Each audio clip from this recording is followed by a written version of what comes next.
Hi hello everyone, নমস্কার আমার প্রিয় বন্ধুরা। তো আজকে একটা রেসিপি নিয়ে আসলাম আমার বন্ধুদের সাথে শেয়ার করার জন্য। তো রেসিপিটা হলো মাশরুম, ওয়েস্টার মাশরুম। তো দেখো এখানে মাশরুম আমি রেখেছি। তো এগুলো আমি ধুয়ে লবণ লবণ একটু দিয়ে আর জল দিয়ে ভালোভাবে ধুয়ে এটা কেটে নেব পরিষ্কার করে প্রিয় বন্ধুরা। আর মাশরুম বানানোর জন্য কি কি নিয়েছি দেখো।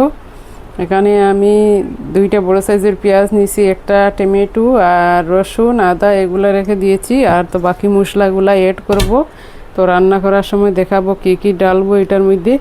তো চলো এটা আমি একটু ধুয়ে পরিষ্কার করে কেটে আর একটু ভাপ দিয়ে নিয়ে আসি, একটু বয়েল করে নিয়ে আসবো, তাড়াতাড়ি হয়ে যাবে বয়েল করলে। কারণ এই যে ডান্ডাগুলো আছে একটু টাইট, একটু সিদ্ধ যদি করি তাহলে তাড়াতাড়ি হয়ে যায়। তো চলো এটা আমি কেটে কুটে পরিষ্কার করে নিয়ে আসি।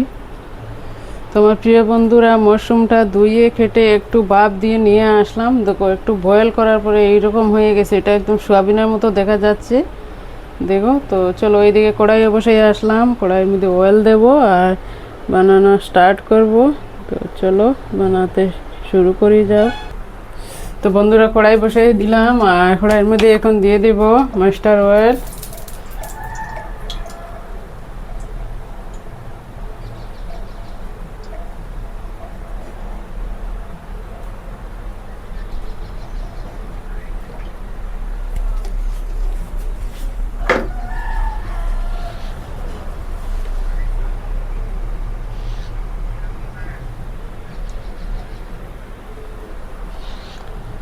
তেলটা একটু গরম হতে দেব। তো বন্ধুরা তেল গরম হয়ে গেছে, এখন দিয়ে দেবো একটু জিরা আর দিয়ে দিলাম আমি পেঁয়াজগুলো দিয়ে দিলাম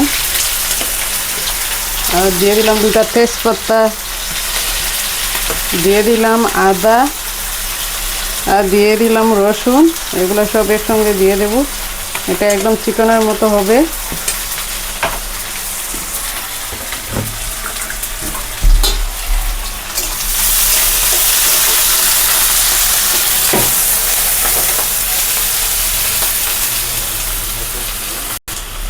তো বন্ধুরা পেঁয়াজটা ভালোভাবে ফ্রাই হয়ে গেছে, এখন দিয়ে দেবো আমি টমেটো ঢেলে দিলাম।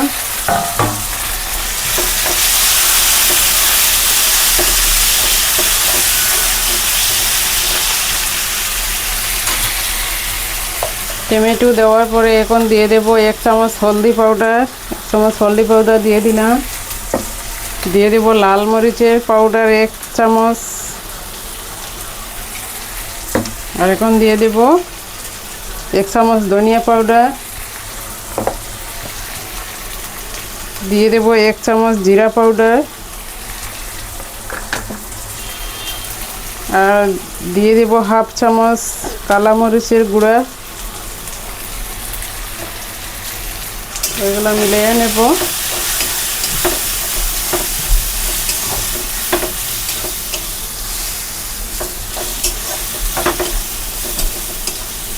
এখন আমি দিয়ে দেবো মাশরুমগুলা, দিয়ে দেবো পুরা। লবণ দেওয়া হয় নাই, লবণও দেব। মাশরুমটা দিয়ে দিলাম।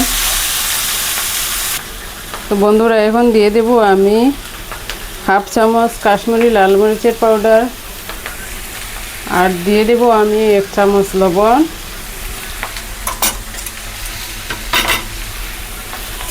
মিক্স করে নেব। ভালোভাবে কষানোর পর দিয়ে দেব জল।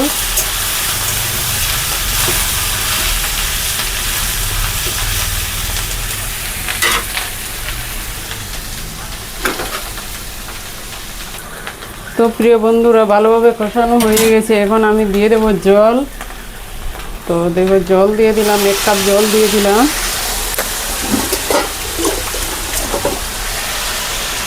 আরও একটু দিয়ে দেবো জল, দিয়ে 5 মিনিট ঢাকা দিয়ে রাখবো। হওয়ার পরে গরম মশলা দিয়ে নামিয়ে নেব প্রিয় বন্ধুরা। তো আমার রান্না কমপ্লিট হয়ে যাবে 5 মিনিট পরে, কারণ মাশরুমটা আমি প্রথমে একটু বয়েল করে নিলাম তাড়াতাড়ি হওয়ার জন্য। মাশরুম 3 রকমের 4 রকমের হয়। একটা আছে, এটা হলো ওয়েস্টার মাশরুম, মিল্কি মাশরুম আর বটনওয়ালা মাশরুম। 3 রকমের মাশরুম আমি জানি, আরও তো হয় 3-4 রকমের, ওইগুলোর নাম আমি বলতে পারছি না। 3 রকমের এইগুলা নাম জানি, এটাই বললাম। তো 5 মিনিট দেখে রাখবো প্রিয় বন্ধুরা। তো আমার প্রিয় বন্ধুরা 5 মিনিট পরে ফিরে আসলাম।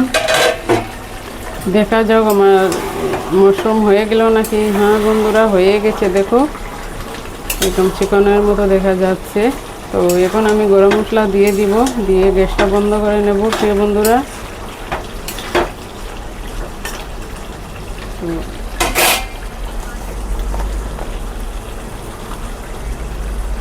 দিয়ে দিলাম আমি 1 চামচ গরম মশলা পাউডার। এটা হলো লং, দালচিনি, এলাইচি, জাবিত্রী, এইসব আমি কুটে রেখেছিলাম পাউডার করে। তো আর একটু দিয়ে দিলাম।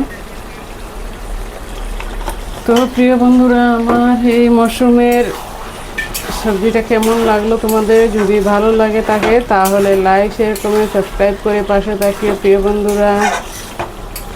যারা যারা আমাকে ফলো করো নাই, ফলো করে পাশে থাকিও প্রিয় বন্ধুরা। কি বলবো, ভিডিওটা এখানে শেষ করলাম প্রিয় বন্ধুরা। নেক্সট ভিডিও নিয়ে ফিরে আসবো তোমাদের সাথে শেয়ার করার জন্য। তো সবাই ভালো থাকো, সুস্থ থাকো। Tata, bye bye, thank you so much আমার ভিডিওটা দেখার জন্য সবাইকে। আর কি বলবো, সবাই মিলেমিশে এগিয়ে চলো, সবাই সবার পাশে থাকো প্রিয় বন্ধুরা। নিশ্চয়ই এইভাবে একবার ট্রাই করিও, আমি যেভাবে মাশরুম বানিয়েছি। তো বাই বাই, টাটা।